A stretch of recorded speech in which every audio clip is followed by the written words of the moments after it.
March 19, I thought I was a healthy character, but What happened, March? when I suffered this angina, I've lost weight. I mean, I've lost endurance. You fainted? No, I have severe chest pains. How do you feel right now? Yes. Oh, bakit? No, not that one. Yung malambot. Oh, ayun. Nasaan? Hindi, kailangan na akuha ko yun eh. Oo.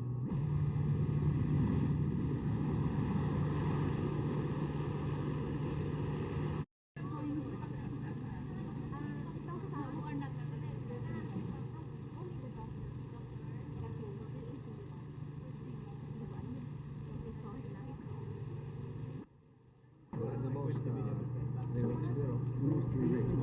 One week. Kailangan pong I would like to thank the President for giving me permission to sit with the last. And also the Supreme Court for allowing me to go, because the President's approval was subject to the concurrence of the Supreme Court. So I wrote the Chief Justice this morning, and I just received the Supreme Court paper approving.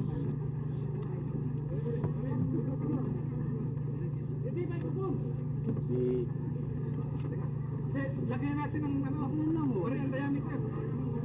Lagyan natin ng matas tayo. Atras tayo, atras. Atras tayo, pare, atras.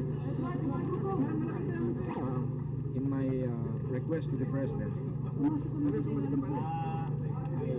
I promised him Ninoy.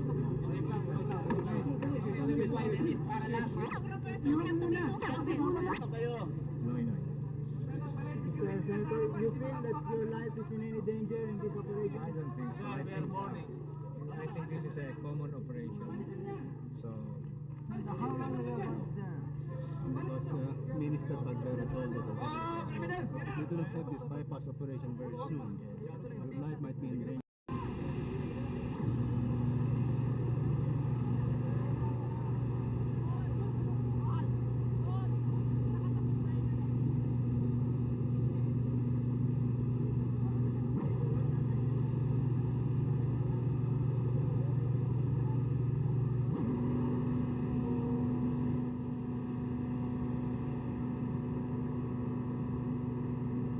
Particular conditions set by either party for the departure of Senator Aquino? I'm not aware of any. I think the President allowed him to go for medical reasons and for humanitarian reasons. Now, his condition, he calls for an operation on the heart, is that it? According to 3 doctors who examined him at the Philippine Health Center, yes, he needs positively a bypass operation. How long is this likely to take, and how long will he be away? He calculate between 3 to 4 weeks, God willing, of course. Has he made a commitment that he'll come back?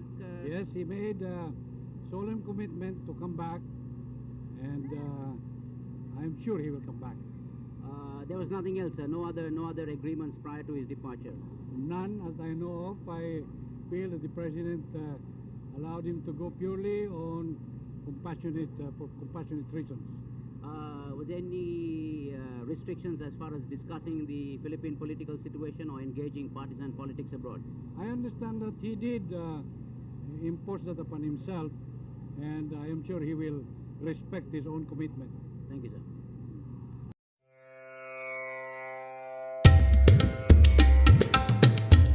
Thing about the good Lord. Why were you imprisoned and put in solitary confinement? Well, the charge against me was subversion. Mr. Marcos accused me of trying to overthrow the government.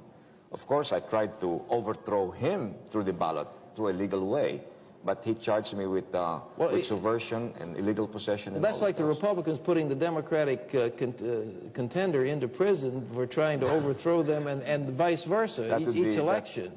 That would be an analogy, yes. You were trying through the ballot box to win the, Yes, the but presidency. he accused me of trying to talk to all of the subversives in the country. And I told him I was a center of the republic and I had to talk to every Filipino, whether they are subversive or not. I mean, I had to interview them, I had to talk to them and find out what's wrong with the country. And he accused me of fraternizing with all of these people. Well, was it this in court? Did you go to trial? Yes, he brought me before a military tribunal. I refused to defend myself because I'm a civilian. All the civil courts are open and functioning. And the Supreme Court says that the judicial authority of our country, I mean, the Constitution said all judicial authority is with the Supreme Court. So why should I, a civilian, stand trial before a military tribunal created by Mr. Marcos under his command and under his discretion? So I simply refused. After 5 years of refusal, they decided to sentence me to death by firing squad. You're here. Yes, the Supreme Court stopped it, and then in 1980, I suffered a heart attack in prison. And for 40 days, the military doctors were saying that it was a mere muscle spasm. Then on May 5, 1980, I was brought to the Philippine Heart Center, and the civilian doctors at the Heart Center said I was suffering from progressive angina, and I had to undergo a triple bypass. Otherwise, I won't survive. Well, I refused to have my operation in the Philippines, and I insisted that I must be allowed to go to Dallas, Texas. There was a big discussion.